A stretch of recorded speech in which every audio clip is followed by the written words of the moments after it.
Just a pharmacy tech. That's what Dr. Derek Hargrove called her in the break room, his voice carrying the kind of dismissal reserved for people who didn't matter. Elena Martinez heard it through the stockroom door while she was counting inventory for the third time that week. He didn't know she was listening. He didn't know she'd already caught what he was doing with the prescription billing codes, routing high-value medications through an inflated reimbursement scheme that inflated his bank account by roughly $847 every single day.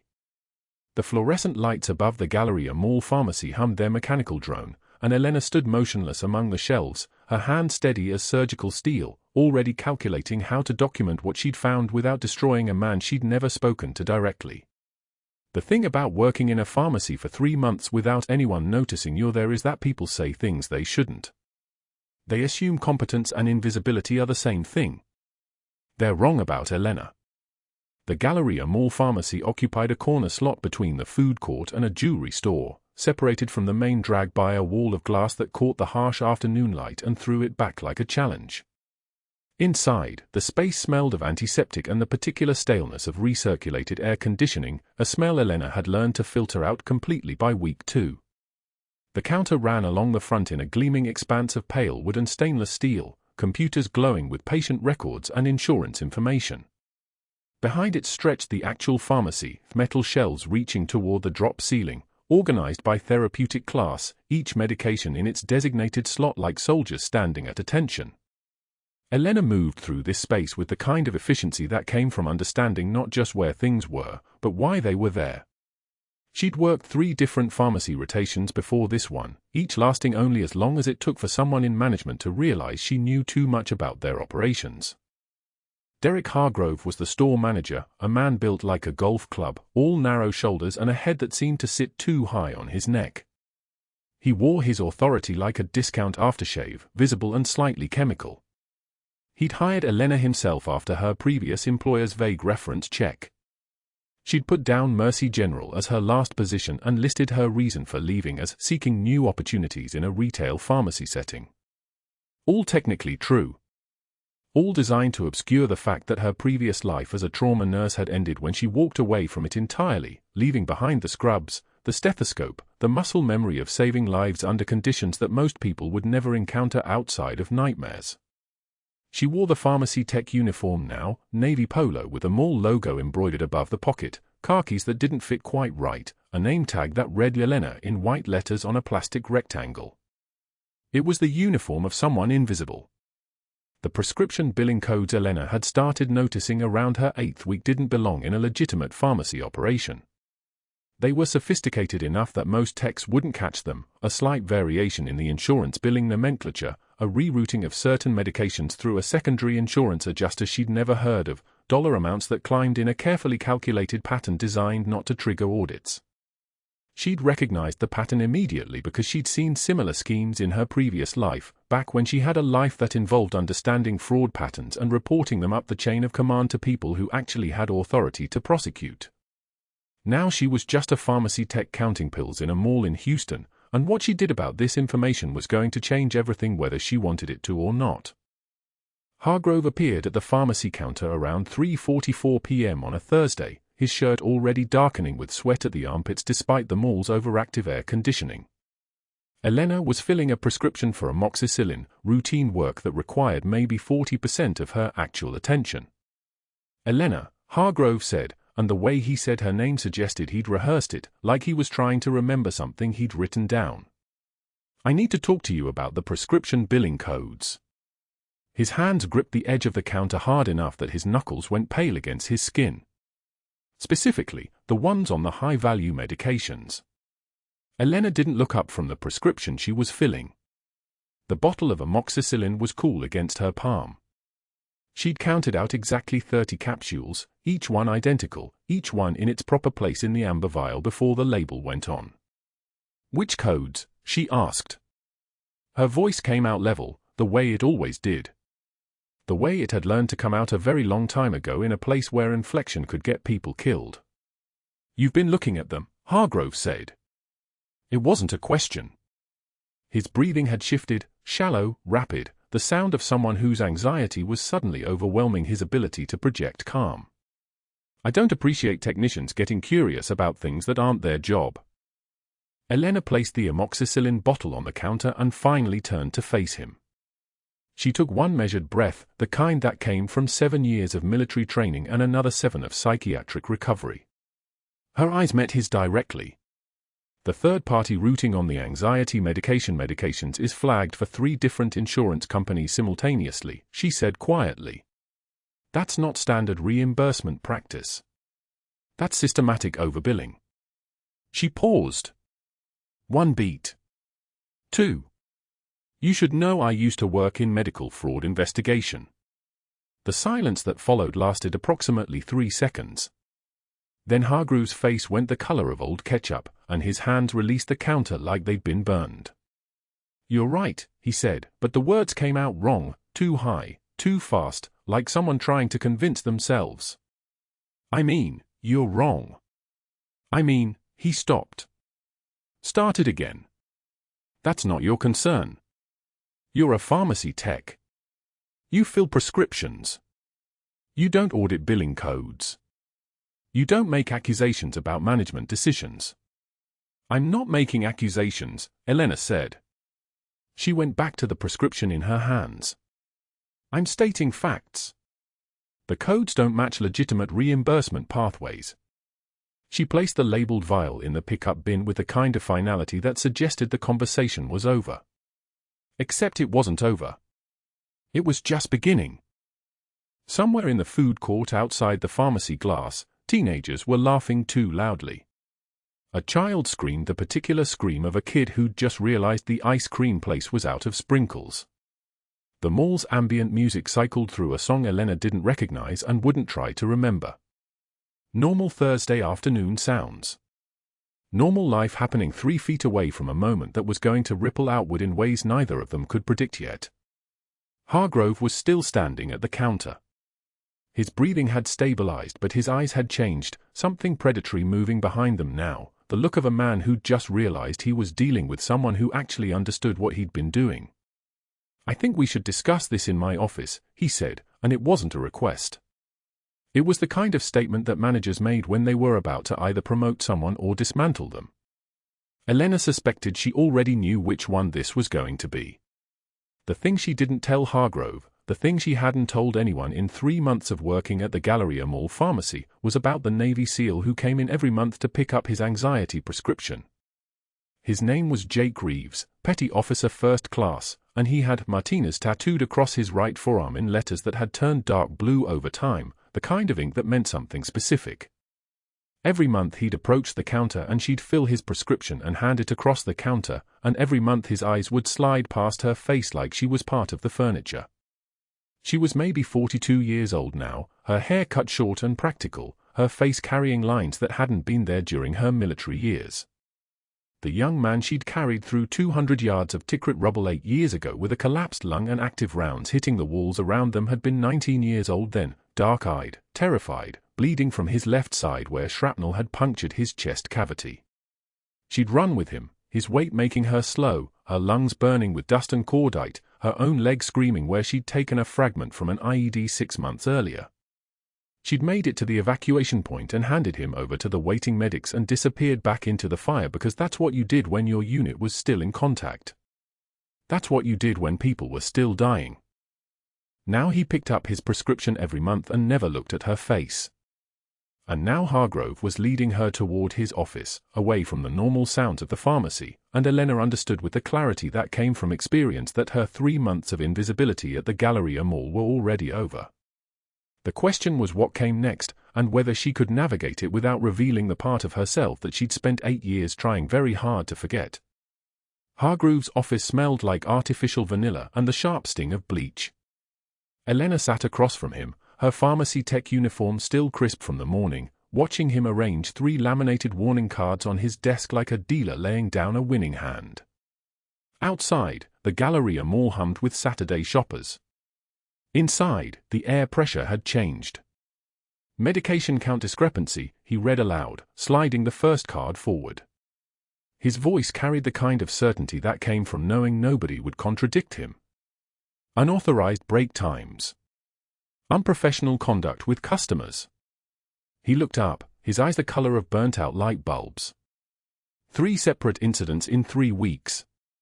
Quite the pattern, wouldn't you say? Elena's hands were folded in her lap.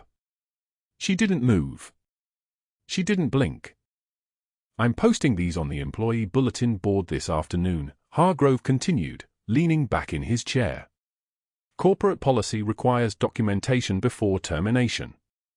Consider this your official notice. You have 14 days to improve, or we'll proceed with the next steps. He smiled, the smile of a man who'd already won. I'm sure you understand. She did understand. She understood that a man threatened by a single question about billing codes didn't threaten back. He built cases. He engineered a paper trail. He made you unemployable before he fired you. The tactical elegance of it almost impressed her, if it hadn't been so predictable. Yes, sir, Elena said quietly. That was Tuesday. By Wednesday, the first warning was laminated and posted on the bulletin board behind the pharmacy counter, right next to the staff schedule and the expired poster about seasonal flu shots. By Thursday, she'd corrected a dosage error Hargrove made while filling a prescription for Mrs. Chen, an 84-year-old woman with diabetes and high blood pressure. He'd written 500 milligrams instead of 50 milligrams on a metoprolol refill. The error would have dropped her blood pressure into shock. Mrs. Chen's daughter was standing at the pickup window when Elena caught it. She was watching her mother's trembling hands, the way the old woman's breathing had become shallow just from standing. Mr. Hargrove, Elena said quietly, that's 500 milligrams. Should be 50.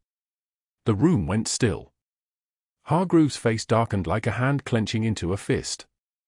He stared at the prescription, then at Elena, then at Mrs. Chen's daughter, who had seen the mistake nearly kill her mother.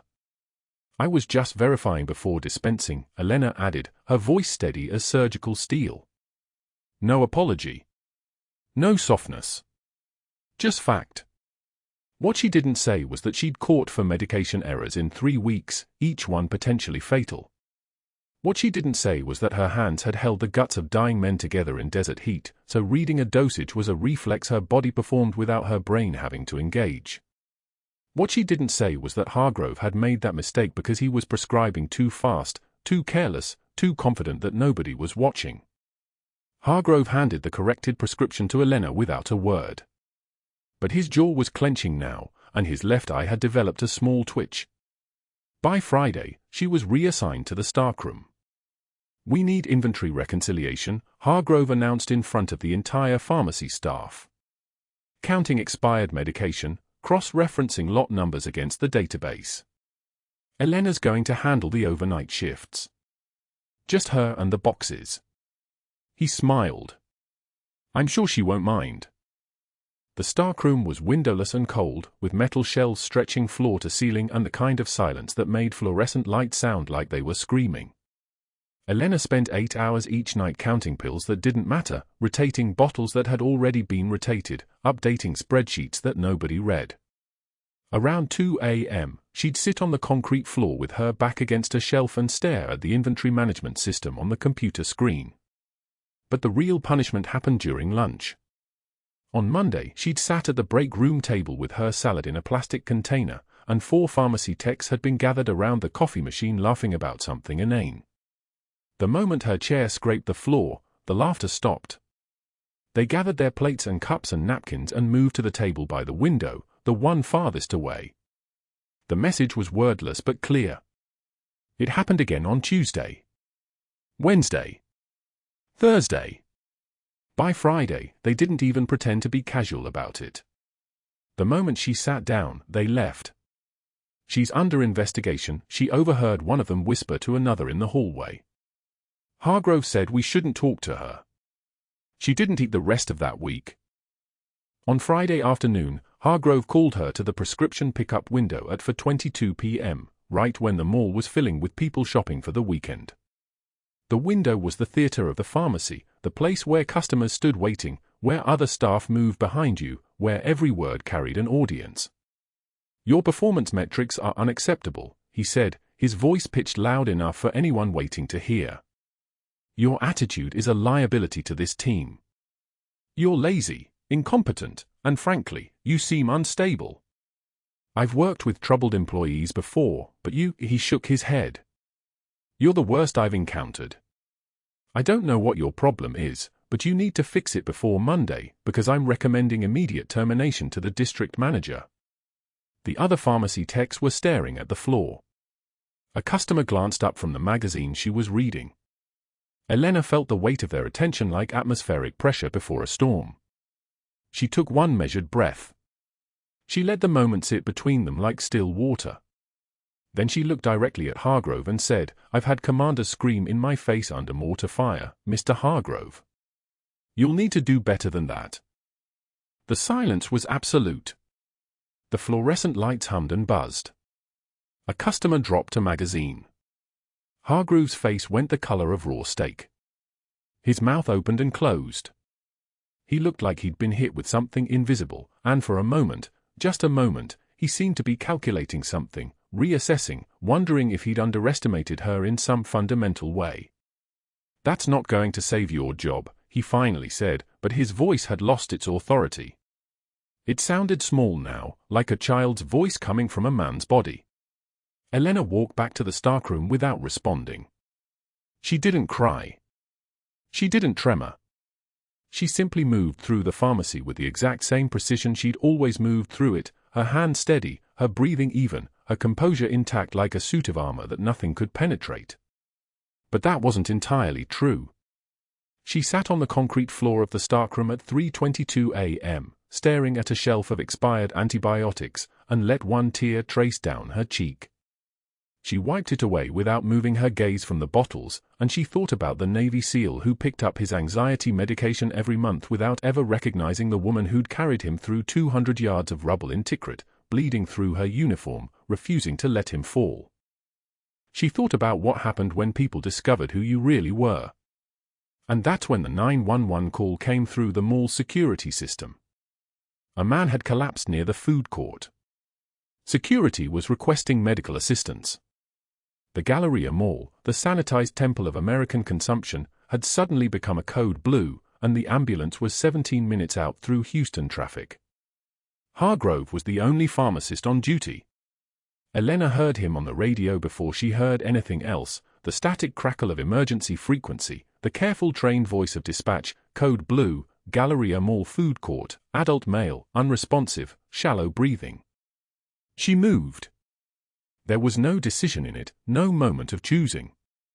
Her legs simply bent and straightened, and she was on her feet.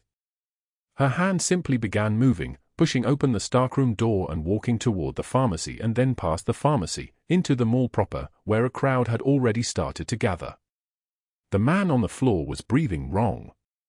His chest wall was moving asymmetrically, one side rising where it shouldn't, his mouth open like a fish pulled from water.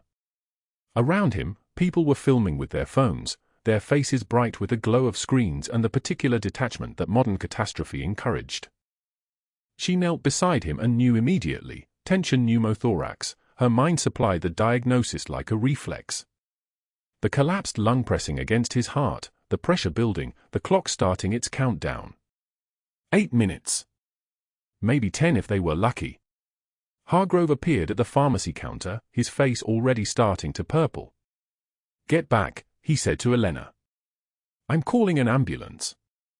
"Already called," she said quietly. 17 minutes out. "Then get out of the way. You're not qualified." Elena was already moving. She'd vaulted the pharmacy counter before he finished speaking, her hands reaching for the needle decompression kit they kept in the emergency supplies. 14-gauge angiocath needle, alcohol swabs, tape, nothing fancy, everything she would need to let the pressure escape before it crushed his heart completely. She found the spot by feel, the second intercostal space, midclavicular line, the place between his ribs where the air had pooled like a gathering storm. She prepped the skin with the alcohol swab, feeling the particular cold of it against her fingertips, and in that moment she wasn't in the Galleria Mall anymore.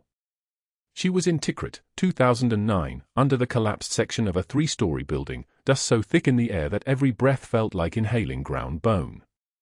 Concrete blocks had crushed the left side of the corridor, and she was moving through the space sideways, her ribs scraping against the sharp edges, and she could hear Petty Officer Reeves ahead of her, breathing like a fish pulled from water, his lung just barely holding together. "Stay with me," she'd said, her voice steady as a surgical probe. "Stay with me, Jake." She'd used a needle from her field kit then too, finding the spot by feel and muscle memory, listening for the hiss of escaping air, watching the tension drain from his face as the pressure released. The fluorescent lights above her blinked and flickered. The noise of the mall, the piped-in music, the crowd sounds, the cash registers, suddenly roared back into focus. She was in Houston, in 2024, and there was a Navy SEAL in front of her who was breathing wrong, and she could save him. The needle went in. The hiss of air escaping. Sinus rhythm restored. His breathing changed immediately, deeper, steadier, the asymmetrical chest wall settling back into normal motion. His oxygen saturation, which must have been dangerously low, was already climbing. The color was returning to his face. "His stabilizing," Elena said to no one in particular. She kept her hand on his shoulder, steady and sure. "Just keep him calm until the ambulance arrives." That was when Hargrove grabbed her arm. "You just committed a felony," he hissed, his face inches from hers, his breath hot and small and threatened. "Practicing medicine without a license. I'm calling the board. I'm calling the district manager. I'm calling security. You're finished." Elena looked at him once, directly, without flinching, without looking away. Then she turned back to the Navy SEAL on the floor and kept her hand on his shoulder while he breathed. The collapse happened without warning. One moment Jake Reeves was standing at the Chick-fil-A counter, wallet in hand, and the next his breathing shifted, shallow, labored, pulling from his shoulders instead of his diaphragm. His right side wasn't moving. His left side was working double time, his ribs heaving like a boxer between rounds. He stumbled backward 3 steps and went down hard on the tile floor near the fountain, the landing loud enough that people stopped mid-bite and turned to stare. Shoppers pulled out phones before security even reached him. "Cameras up. Recording." Someone was already narrating into TikTok. The Galleria Mall food court descended into that strange paralysis that happens when the world breaks in public, everyone filming, nobody helping, the ambient chaos of a Saturday afternoon suddenly laser-focused on one broken body on linoleum. A security guard was already on his radio. 20 minutes. That's what dispatch said. 20 minutes for an ambulance through Houston traffic on a Saturday, southbound on 610, construction on Westheimer, the whole system moving like congealed blood through clogged arteries. Elena didn't think.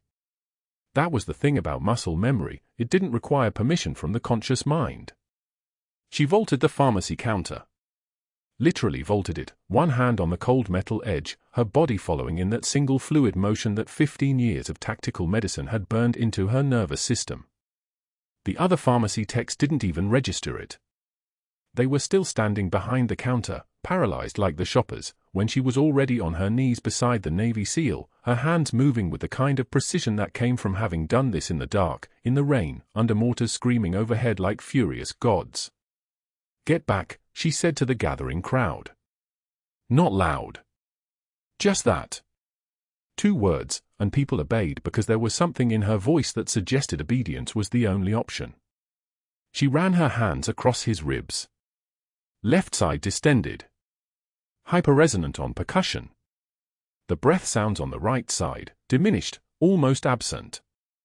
His skin was cool and clammy, his pupils blown wide, his breathing rate climbing toward 40 breaths per minute.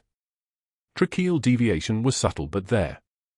His neck veins were standing out like cords. Tension pneumothorax. Collapsed lung. Air in the pleural space pressing against his heart, crushing everything toward the left. A time bomb with maybe 6 minutes before his blood pressure crashed and he went into full cardiac arrest. Needle decompression, she said to no one in particular, already moving. Second intercostal space, midclavicular line. The terminology slipped out before she could stop it. Not pharmacy tech language. Not retail speak. Military medicine. The kind of vocabulary that belonged to operating theaters and forward surgical teams, not shopping malls. Someone in the crowd shifted. A glance. A question mark hanging in the air. She was already gone. Back through the pharmacy doors, moving like she knew exactly where things were. Because she did. She'd been working here for 3 months and the muscle memory from a dozen field hospitals had learned this layout in seconds: the supply cabinets, the sterile field, the 4 stations. She found the needle cart, grabbed a 14-gauge angiocouth, sterile. Ripped the wrapper open with her teeth. The plastic fell away. Her hand steady, her breathing level, everything about her changed from the woman who'd been taking prescriptions an hour ago. She was back beside him in 20 seconds. The crowd had grown. 20 people now. 30. All recording. All waiting for the show. I need him on his back, she said. Now. 2 men moved him. She positioned her fingers on his ribs, counted down from the top, 1, 2, 3, right at the second intercostal space, mid-clavicular line, that precise geography between the ribs where a needle could slip into the pleural space and let the pressure bleed off like a tire with a slow leak. She didn't warn him. There was no time for warnings. She just pushed the needle in, felt the resistance of the tissue layer, and then the hiss. The sound of air escaping under pressure, escaping from the space between his lung and his chest wall, escaping into the atmosphere above a fountain in a shopping mall while elevator music played some muted cover of a Taylor Swift song. It was the same sound she'd heard in a basement in Tikrit with rounds punching through the walls. The same sound that meant a man was going to keep breathing. Oxygen saturation, she said. A woman from security had her medical kit. Elena didn't know her name, didn't care, just nodded. The pulse oximeter went on his finger. The numbers climbed. 68. That's where he'd been. 72. Climbing.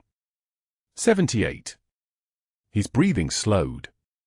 The panic in his eyes was still there, but it was changing shape, becoming something other than raw terror. 82. His right side started moving again, small movements, but moving. 86. His neck veins were dropping back to normal. 89.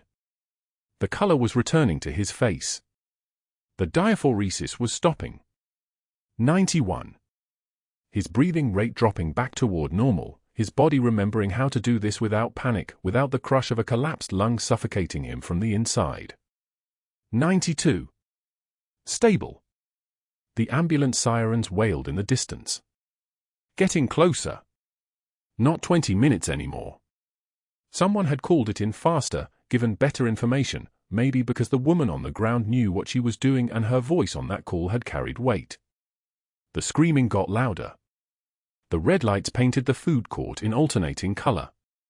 Paramedics running through the crowd with equipment and purpose, and Elena was already standing, already stepping back, her hand still steady, her breathing still level. Collapsed lung, she told the paramedic. Needle decompression at 2 minutes. Oxygenation climbing from 68 to 92. Stable vitals. No other injuries visible. The paramedic nodded. Took the angiocouth from her hand. Looked at her with something like recognition.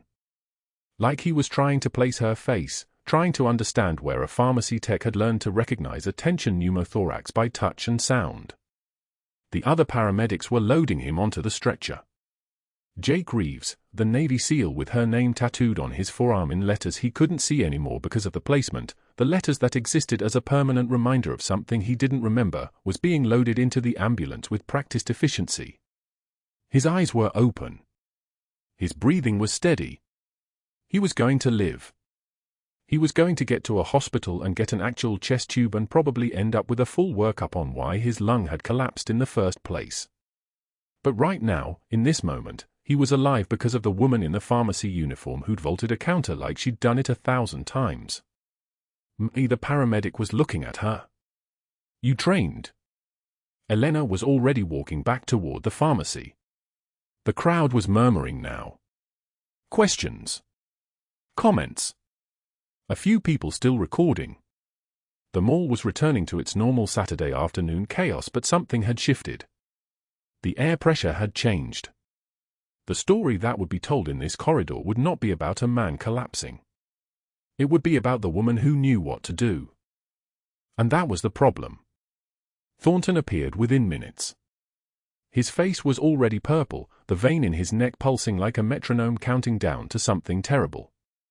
He pushed through the gathered crowd near the food court, his pharmacy manager badge catching the fluorescent glare, and Elena knew before he opened his mouth that everything had just become catastrophically worse. The EMTs were loading Jake onto a stretcher, oxygen mask fogging with each breath, his saturation now holding steady at 92%. The crisis was over. The real one was beginning. "You." Thornton's voice came out like a growl, like something wounded and dangerous backed into a corner. "Step away from that patient. Now." Elena's hands were still trembling, not from fear, but from the adrenaline still flooding her system, the muscle memory of combat medicine taking a long time to power down. She let her arms fall to her sides. She didn't argue. She simply turned toward him and waited, her eyes meeting his with the kind of calm that comes from having already survived the worst. Thornton's phone was already in his hand. He turned away from her, his voice dropping to something cold and practiced. "This is Derek Thornton, pharmacy manager at Galleria Mall location. I need to report an unlicensed medical practitioner." "Yeah. Right now." He paused, listening. A pharmacy technician just performed a medical procedure, needle decompression, on a patient without authorization. She's violated every licensing statute. "Yes, I'm the manager on record." "No, I didn't authorize this. I need this documented immediately." The second call came 30 seconds later. Elena watched him pace, his jaw working like he was chewing on something bitter. "This is Derek Thornton. I need to speak with Inspector Davies from the pharmacy board." "It's urgent." "Yeah, I'll hold."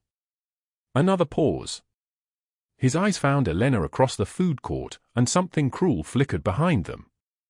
"Inspector, we have a situation. A technician under my supervision just performed an invasive medical procedure. I have witnesses. At least 200. She needs to be arrested. Today." Elena said nothing. She stood perfectly still, her hands clasped in front of her, watching the scene unfold like she was observing it from a great distance. The crowd was starting to understand what was happening now. A woman with a phone was recording. A security guard was moving in their direction, uncertainty written across his face. Jake was being wheeled away, his eyes searching for her even as the oxygen mask covered half his face. Thornton lowered his phone. His smile was a predator's smile. "Security," he called out. "Escort this employee from the premises. She's being terminated for gross misconduct and practicing medicine without a license. Remove her immediately." The guard, a man named Curtis who sometimes bought lunch at the pharmacy counter, approached Elena with an expression that suggested he'd rather be anywhere else. "Elena, I'm sorry. I need you to come with me." "It's fine," Elena said quietly. Her voice was barely above a whisper, but it cut through the noise of the mall like a knife. She turned to Curtis. "I know the way." She walked back to the pharmacy counter. Her locker was in the break room behind the dispensary, a small metal box with a magnetic photo of Marcus from 3 years ago, before his voice dropped and his shoulders broadened. She pulled it open and removed 3 things, her prescription pad, her employee handbook, and a set of keys that didn't belong to anything in this mall. The name tag she left clipped to her shirt. "Let them see it on the way out." Thornton was waiting when she emerged, his arms crossed, his face the color of raw meat. "You're done here. You'll never work retail pharmacy again. I'm calling your references right now. Every single one. By tomorrow, no pharmacy in Texas will touch you." Elena looked at him for a long moment. Just looked. The kind of look that made strong men flinch. When she finally spoke, her voice had dropped half an octave, and something ancient and terrible moved behind her eyes. "You should have just let me do my job." She drove home in silence. The early afternoon sun was bright on the windshield, and Houston traffic moved around her like water around a stone. Her name tag was still clipped to her shirt. She couldn't remember removing it. The pharmacy uniform felt like a costume now, like something a different person had worn. Her hands gripped the steering wheel at 10-2, steady as surgical steel, but her chest felt like something was collapsing inside it, cavity by cavity, until there was nothing left but hollow space. The house was quiet when she arrived. The afternoon air was still and heavy, the kind of August heat that pressed down on everything and didn't let go.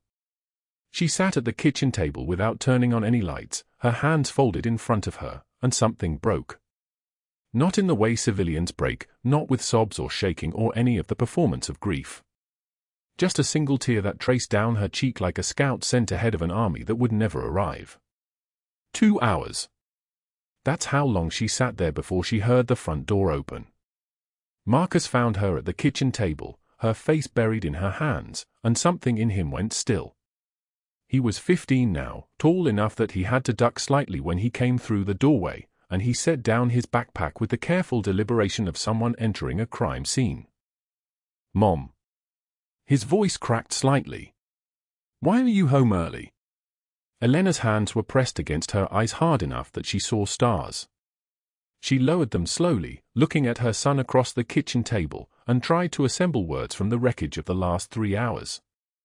Nothing came. The combat boots were sitting on the table between them. She had no memory of taking them out of the closet, no recollection of placing them there, but they sat like an accusation, like evidence from a life that had burned itself out years ago in a place called Tikrit. Marcus looked at the boots. Then back at his mother. "Mom." "I can't," Elena whispered. "I can't explain." "Not yet."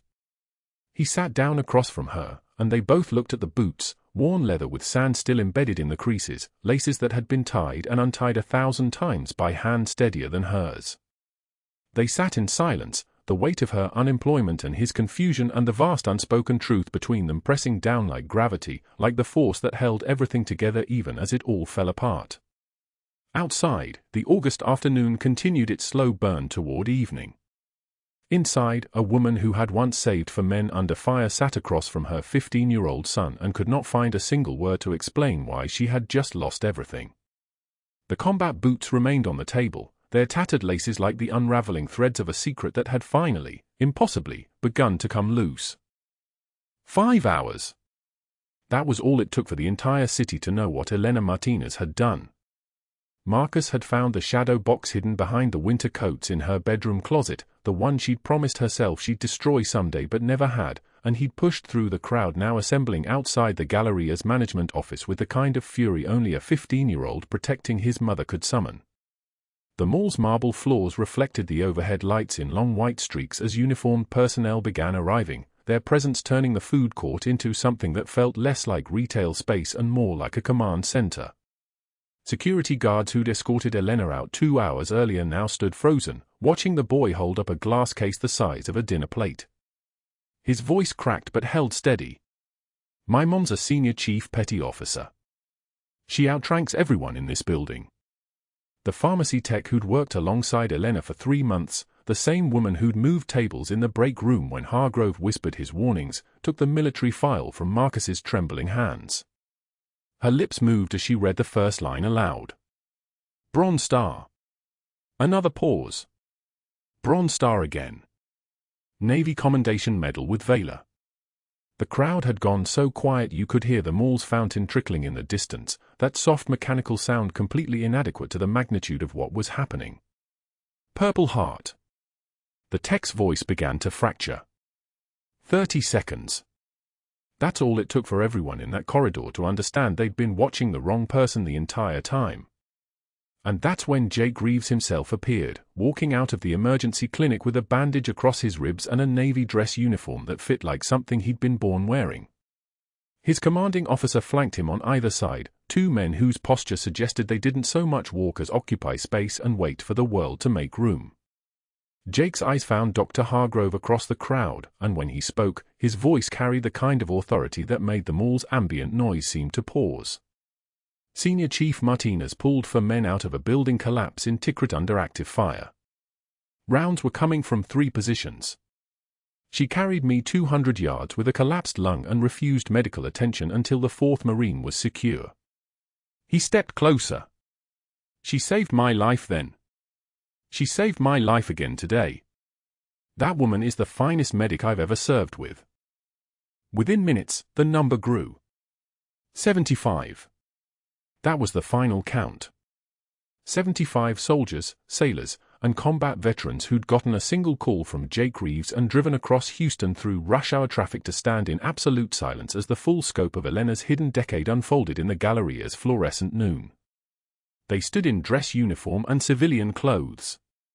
Some bore visible scars. One man had a prosthetic arm. All of them had the same expression, something between pride and controlled rage at the injustice of what they were witnessing. The pharmacy tech continued reading, her hands shaking now. 2 tours. 3 tours. Combat medic rating. Instructor at Naval Hospital Camp Lejeune. Recommended for SEAL team integration but declined. The last line made her voice break entirely. Voluntarily medically retired for PTSD recovery. Requested no public recognition. And that was when Dr. Hargrove's face drained of color. Not the slow fade of embarrassment but the complete and utter evacuation of blood that comes when a man understands he's just committed professional suicide on video that was already being recorded by 6 different phones. He opened his mouth. Closed it. Opened it again like a fish hauled onto dry dock, gasping for purchase in an atmosphere it was never designed to breathe. I didn't know, I was only, the billing codes were, his words collapsed into themselves. Useless. Meaningless. There was no excuse architecture large enough to contain what he'd done. The silence that followed wasn't the silence of a mall anymore. It was the silence of a courtroom. A war crimes tribunal. A moment where institutional power met actual power and lost the match in under 30 seconds. The security guard, the same man who'd handed Elena her possessions in a cardboard box just hours before, walked toward Hargrove with another identical box. His supervisor stood to his left. 2 Houston police officers occupied the space to his right, their badges catching the light like slivers of steel. I believe you know the way out, the security guard said quietly. The insurance fraud investigation starts Monday. You'll want to make yourself available. Behind him, one of the uniformed Marines stepped forward and read from a document in a voice that carried like a command across an open field. $47,000 in kickback arrangements. 12 patients treated with inflated billing codes. A crooked insurance adjuster running parallel schemes. A network of fraud that would require federal investigators, forensic accountants, and at least 3 separate grand juries to fully unwind. Hargrove's hands began to shake. His jaw clenched and unclenched. For just a moment, a fragment of time no longer than a heartbeat, he reached for the box of his own belongings as though the gesture might somehow make this moment smaller, more manageable. But there was nothing small about it anymore. 6 months later, Marcus sent Elena a photograph. She was working the trauma unit at Oak Creek Memorial's new VA wing, a section of the hospital that had been completely restructured around her recommendations and staffed with providers trained specifically in military-related injuries. The photo showed Derek Hargrove sitting behind a folding table in a strip mall on the outskirts of Houston, the kind of place where businesses went to die. A hand-lettered sign read, "Cut Rate Insurance." His suit was different now, cheaper, the fabric beginning to pill at the cuffs. His hair had started to gray in earnest. But the most striking detail was his expression, the flinch that crossed his face when a customer approached, as though every human interaction contained the possibility of demolition. The name tag pinned to his chest read simply Steve. He no longer introduced himself as Doctor. He no longer used his last name. He existed in the economy of the forgotten, processing paperwork for people who had nowhere else to turn, his credentials stripped, his licenses revoked, his network of allies suddenly very interested in forgetting they'd ever known him. In the background of that photograph, barely visible but unmistakably present, stood a glass case. Elena's combat boots, the one she'd carried through 2 decades of service, the tread worn smooth from 1,000 miles of patrol, the leather creased in patterns that mapped the geography of survival, now rested on a museum shelf at the Navy SEAL Museum in San Diego. Beneath them, a plaque read in engraved letters, Senior Chief Elena Martinez, when others would not.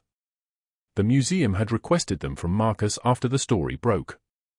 Elena had agreed without hesitation, though it meant letting go of the one object that had kept her tethered to who she'd been before the noise became too loud, before the weight of all those saved lives pressed against her chest like a stone that might suffocate her if she ever let herself fully feel it.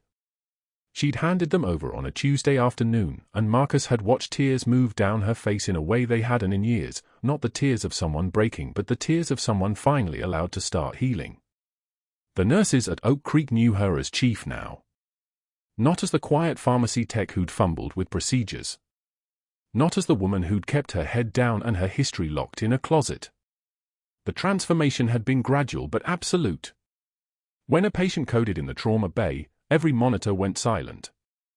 Every voice stopped. And they all watched her hands move, steady, precise, pulling medications from the crash cart, calling vitals like she was conducting an orchestra trained across a decade of operations in places the hospital's other staff would only read about in classified briefings.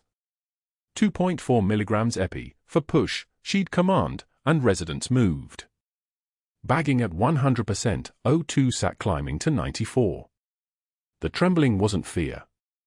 It was something else entirely, a restraint so complete, so disciplined, that it almost looked like peace.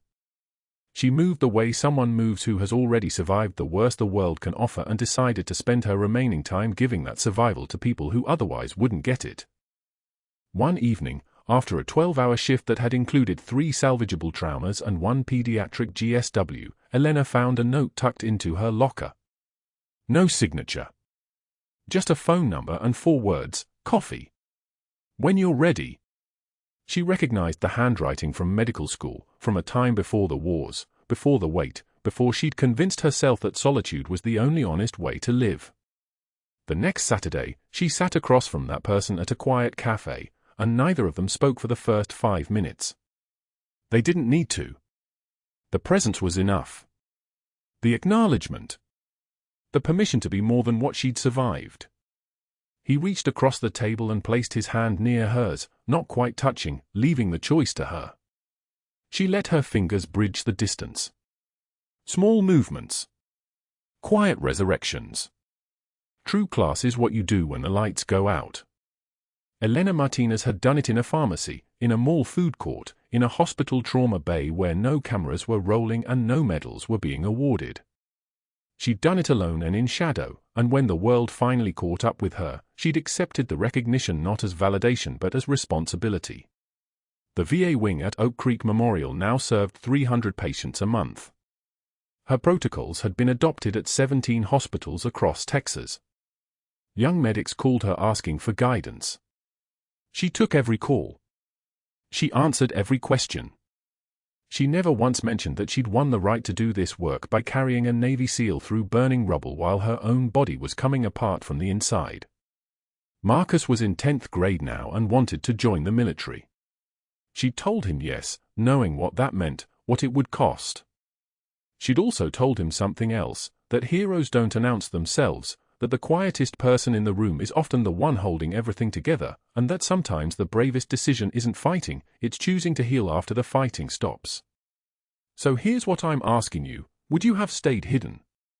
Would you have let someone like Hargrove keep grinding away at you, or would you have been tempted to show him who he was really dealing with? And what does it say about our culture that a senior chief petty officer had to save someone's life in a shopping mall before anyone acknowledged the value of what she'd already given? Subscribe for more stories like this, and please, comment below with your answer.